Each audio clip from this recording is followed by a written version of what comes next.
Alrighty, so we're sitting down to do another one-shot review. Today, the movie that I watched was Boogeyman, which is apparently based on either something written by Stephen King or a Stephen King novel of some sort, but it essentially follows the story of this high school student, her little sister, and her father after they have just recently lost her mother, and the father is a therapist or a psychiatrist of some sort.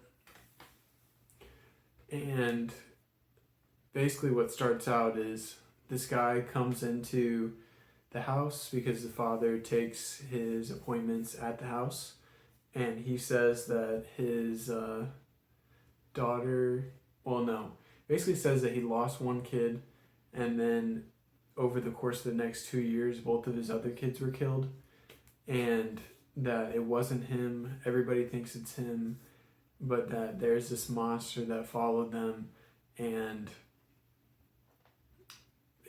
he's worried about it, and he needs to tell somebody before something happens. And then that guy kills himself in their house, and that's it. Then it's kind of like, essentially, we start to find out that maybe this monster is real and that it's following our characters of our movie, and they do show the monster pretty early on, so I don't think it's like weird that I'm saying there is one or anything like that, and you should maybe expect it. But then on top of that, it is afraid of the light, or at least it only shows up in the dark. And anyway, that's kind of like the setup for the movie. So I think if I talk too much about it, plot-wise, that I'll be spoiling like all the fun of seeing the movie. But for the most part, it plays out like you would imagine any of these movies do. There are some interesting angles going on with the littlest daughter basically figuring it out the first day that it's infiltrated their house, and nobody believing her in the beginning. That was kind of interesting. There's this whole like side storyline where they're trying to go back to school, and she's got this whole group of friends that are trying to involve her, but also maybe are being kind of the worst people ever.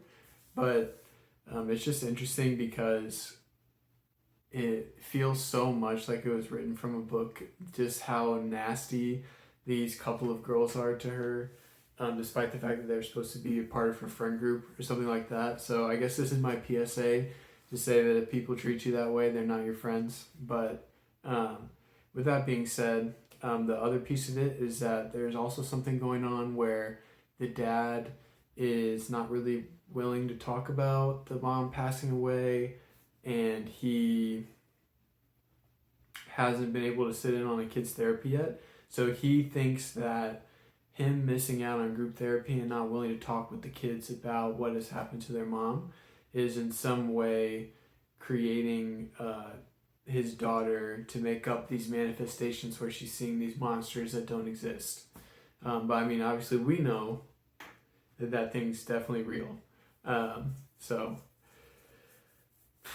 that being said, I guess if I'm going to talk about things that I like about the movie and things I don't like about the movie, I would say that this movie is pretty solid as far as the writing goes. It may not be the most exciting plot ever, but you can tell that it's paced out in a very specific manner, and I appreciate that.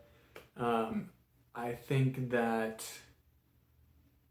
it was a little bit of an underwhelming premise in a way that we didn't really need to explore all this side stuff with them going to school or whatever if everything was going to accelerate in the back half of the story anyway. I feel like it was an interesting scene to have her kind of get caught in the closet and the monster coming after her while she's trying to meet her friends and stuff like that. But I think that in a way it was kind of forced, because why would they lock her in that closet like that? And it just kind of played into this weird side narrative about that one blonde girl in the movie being evil. But that was interesting. I did like that There was a little bit of a twist with the other guy's wife getting involved at the end. I thought that was kind of cool. And messed up. But I don't think that it was really that powerful in a way. It was like very much quickly. I was gonna sneeze. Excuse me. Jesus Christ. I almost thought that whole sequence where they go over and do that.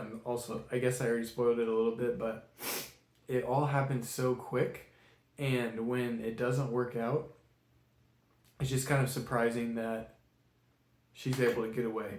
But regardless. So I think the writing was pretty good. Even though it was underwhelming at times, I feel like it falls in line with sort of what you would expect from a Stephen King sort of thing, at least with this type of setup. So I'm not really mad at that. And then I think everybody acted okay. I think there was a lot of melodramatic moments that maybe could have not existed, but that's okay. And obviously the girls from the school were being a little bit too nasty to be believable. So, but other than that, honestly, I don't have much more to say about the movie.